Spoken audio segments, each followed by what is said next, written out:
Boa tarde a todos que estão vindo aqui pela primeira vez. Sejam muito bem-vindos. Hoje a nossa reflexão vai ser sobre o capítulo 88 do livro Fonte Viva. O nome é Caindo em Si. E utiliza uma passagem de Lucas, que é a parábola do filho pródigo. A parábola do filho pródigo, ela tem muitos ensinamentos. É uma das parábolas mais ricas do Evangelho.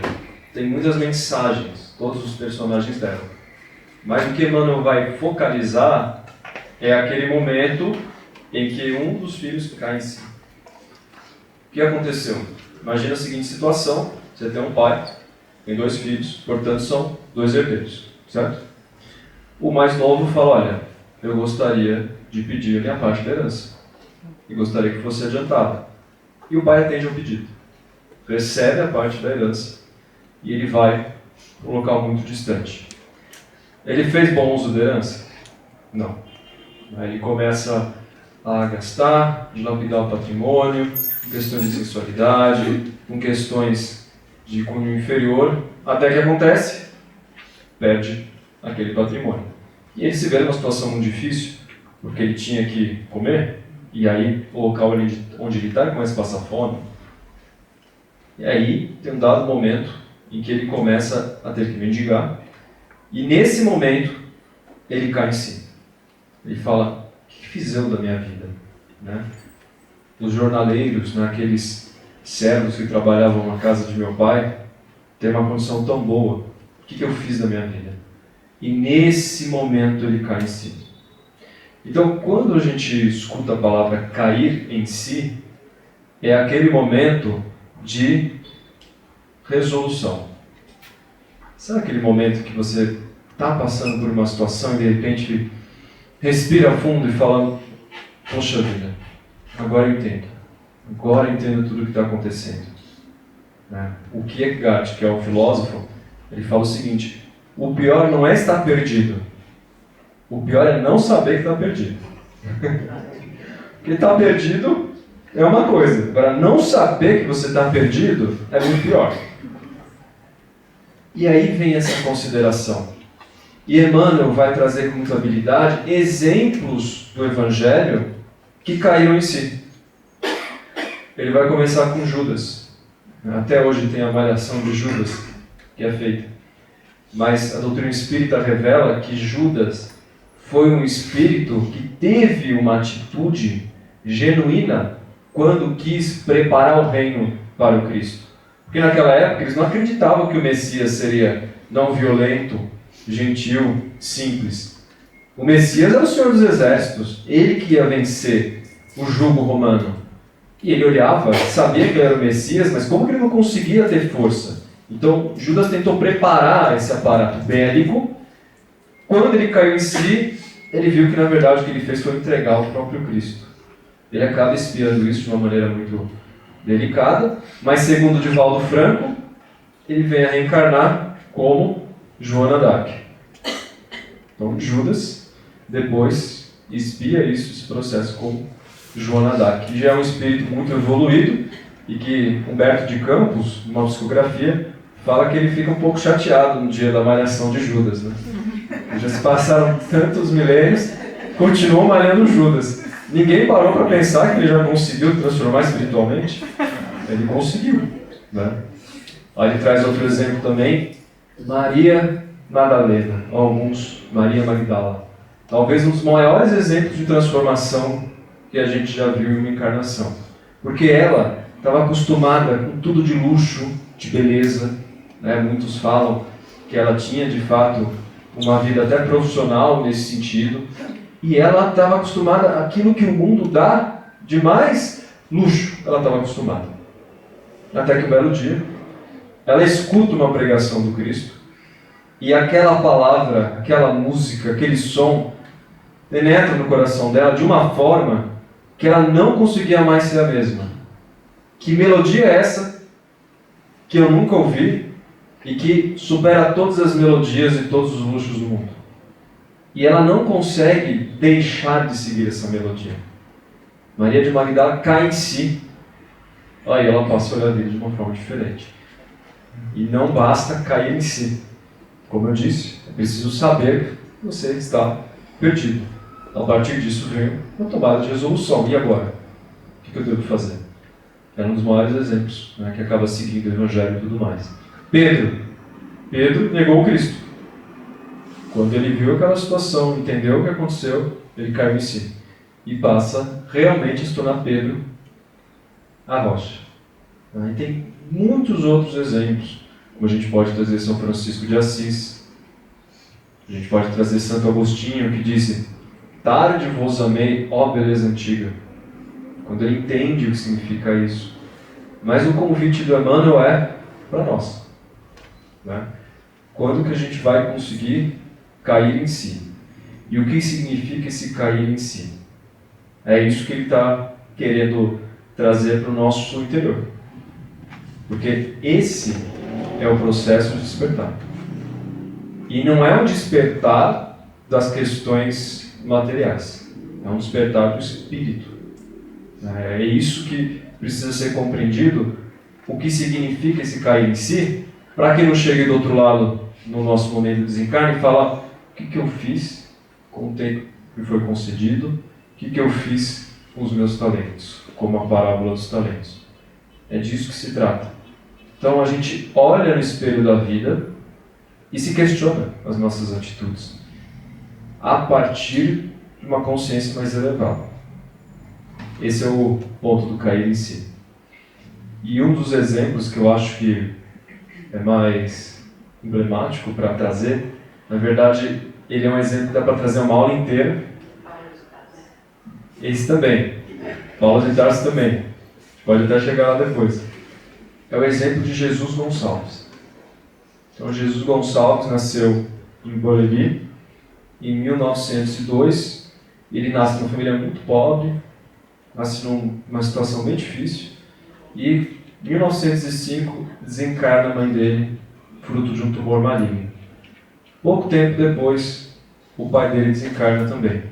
Então ele já começa a encarnação órfã, numa situação muito difícil, com poucos recursos e tudo mais. Mas mesmo assim, ele segue adiante. É um espírito de força, tempra, ele segue adiante. E ele consegue granjear a simpatia das pessoas, consegue se envolver em uma série de movimentos, e todo mundo gostava muito dele. Ele era muito hábil em artes, literatura e diversos outros fazeres. Só que aí, ele, casado com a esposa, já tendo quase 5 filhos com a esposa desencarna. Quem aqui ia se revoltar com Deus? Poxa, nasceu, já é órfão, depois agora viúvo, com um monte de filhos, mas não para por aí.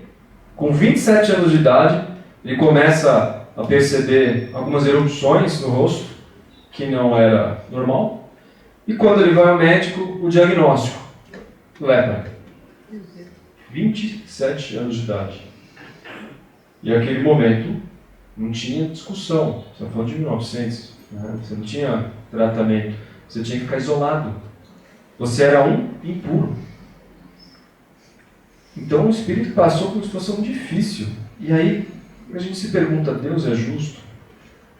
Ele tinha uma revolta muito grande com Deus. Que Deus é esse que fez eu passar por tantas situações, por tanto sofrimento? Que Deus é esse? Se ele existe, se ele é bom, se ele é um Deus compassivo, por que eu estou passando por isso? É uma pergunta genuína, não? E aí a gente começa a ver o outro lado da lua. Século IV depois de Cristo. Alarico, um dos maiores guerreiros, não diria nobres, mas no sentido bárbaro, quis dizer essa palavra, que existiu e que conseguiu subjugar Roma. Imagine vocês o que esse guerreiro fez. Quantidade de almas que foram ceifadas, quantidade de mães que ficaram sem filhos, quantidade de esposas que ficaram sem maridos, e o traço de destruição. E esse espírito, onde ele passava, era uma destruição absoluta. Esse espírito desencarna. O plano espiritual, com muita criatividade, vai trazer uma nova reencarnação para ele. Quem será dessa vez? Alarico II. Certo? Alarico I, agora é Alarico II. Que faz as mesmas coisas. Melhora um pouco, mas faz as mesmas coisas. Depois de um tempo, ele reencarna de novo esse espírito como Cardeal Richelieu. A quem, segundo consta no plano espiritual, está na contabilidade dele, né? 10 mil vítimas a cada 24 horas na guerra que sucederam entre França e Inglaterra. Imagina ter isso, imagina um carnê para pagar tudo isso em parcelas, não é fácil. Bom, vocês já entenderam quem é esse espírito que eu estou falando, né? Mais tarde esse espírito de Cardiel Chelier vai reencarnar, dessa vez não com poder. Ele vai reencarnar como um leproso, né? Segundo a lei a gente não pode falar essa palavra, como alguém portador de mal de Hansen, né? Por 2 encarnações seguidas vai viver no Vale dos Leprosos. E depois de tudo isso, ele reencarna como Jesus Gonçalves. Entenderam agora? Faz mais sentido? Estão mais tranquilos agora? Tudo bem? Ok? E aí Jesus Gonçalves recebe essa notícia, que é um punhal, de fato, e ele vai tentar, né, transformar a vida dele, e ele faz uma revolução no sanatório onde ele estava, como nunca se viu antes. Por quê? Ele era um espírito muito poderoso, né? Ele tinha isso. Onde colocava, ele ia dominar tudo, né? Ele dominou o sanatório, ele fez conexões com outros sanatórios, com uma série de políticas, e aquilo vai trazendo para ele cada vez mais um vazio, faltava alguma coisa na vida dele. E nesse momento, uma das companheiras que estava com ele, que ajudou ele muito durante a vida, desencarna, e aí ele tem um grande vazio. E ele vem a ter contato com ela numa sessão espiritual. E mesmo assim ele acha que é brincadeira, isso, que não é verdade, que Deus não existe. Continua com aquele rancor, aquela revolta. E naquele momento, ele começa a se questionar, começa a ler, e ele faz uma provocação com Deus. Fala assim: Deus, se você realmente existe, eu te dou 5 minutos para você colocar o remédio nessa água e me curar dessa dor. Esse era o espírito de Jesus Gonçalves, né? E aconteceu. Ele foi curado da dor. Aquilo para ele foi um grande marco, e ele passa a ser um grande defensor da doutrina espírita. Inclusive, na época que ele era alarico, ele recebeu a visita de Santo Agostinho, tentando evitar que o massacre acontecesse com os cristãos quando eles entrassem em Roma.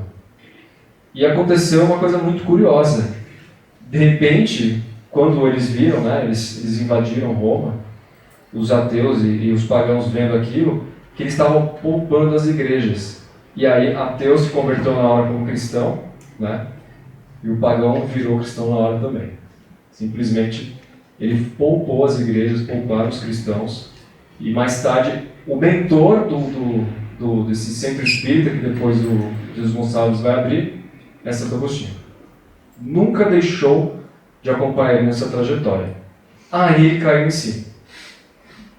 Tanto é que ele caiu em si, que ele fez uma poesia, que eu vou compartilhar para vocês, chamada Da Conversão ao Desencarne. Rosana, eu já encontrei o grande bem, em cuja busca fui judeu errante. É o facho luminoso que contém a luz que me ilumina a todo instante. E ele está na vida e mais adiante, dentro da morte, nas mansões do além. Está no amor, está na fé perante os 2 altares que esta vida tem.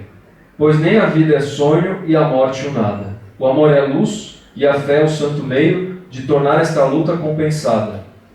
Por isso eu sigo nos caminhos meus, a procurar em tudo quanto creio a coisa que faltava e que era Deus. Essa alma desperta e tem uma ascensão tamanha que vai ser um dos espíritos que participa da primeira obra psicografada de Chico Xavier, Parnaso de Além-Túmulo, considerado o poeta das chagas redentor. E ele se apresenta para Chico com as chagas. A humildade desse espírito de reconhecer tudo que ele passou. Porque as chagas nada mais eram do que um manto de purgação daquilo que, com a consciência que ele não tinha, ele cometeu. Era um processo de transformação. Antes ele não sabia, agora ele sabe. Como está escrito no Evangelho, antes eu não vi, agora eu vejo. E quando a gente vê, que está o ponto. Porque aí a gente torna muito mais responsável. Então, cair em si é o primeiro passo. E depois? O que eu faço com isso? Então, já que eu tenho essa consciência, como que eu vou agir a partir disso? mudando, tendo outro olhar. Né? A questão da reforma íntima que a gente fala tanto. E um outro ponto importante. O Cristo falou, eu venci o mundo. Se o Cristo falou, eu venci o mundo não é fácil. O mundo não é um local fácil. Não é um local que é prático, por assim dizer. É um local onde a gente vai encontrar resistência, mas nós vamos encontrar as provas para o desenvolvimento do nosso espírito. Então, quanto mais nós estivermos apegados ao mundo, tanto mais escravos seremos dele. A questão com Paulo de Tarso fala, estar no mundo sem ser do mundo. Há uma grande diferença nisso. E cair em si significa entender qual é o caminho que nos eleva daquele que não nos eleva. Como diz Paulo de Tarso, tudo me edifica, tudo me convém, mas nem tudo me edifica. Tudo me é lícito, mas nem tudo realmente consegue me trazer essa dignidade e me edificar.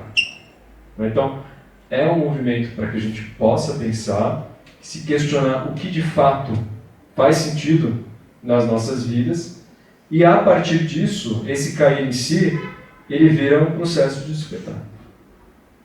E uma última poesia que nos deixa Luiz Gonçalves, quando ele vai desencarnar, então ele estava no momento derradeiro da vida dele, olhando para as rosas, ele diz, ó par de rosas formosas, que eu vejo perto de mim, quem vos fez assim cheirosas, fez muitas flores assim. Assim as coisas do mundo não são o luxo ou a vaidade, sim o que vive profundo na vida da eternidade. Ó rosas, rosas de amores, senhoras dos versos meus, no fundo tudo são flores a caminhar para Deus. Possamos então caminhar para Deus nas nossas atitudes, nos nossos pensamentos, e caindo em si, possamos despertar e nos transformar. Assim seja.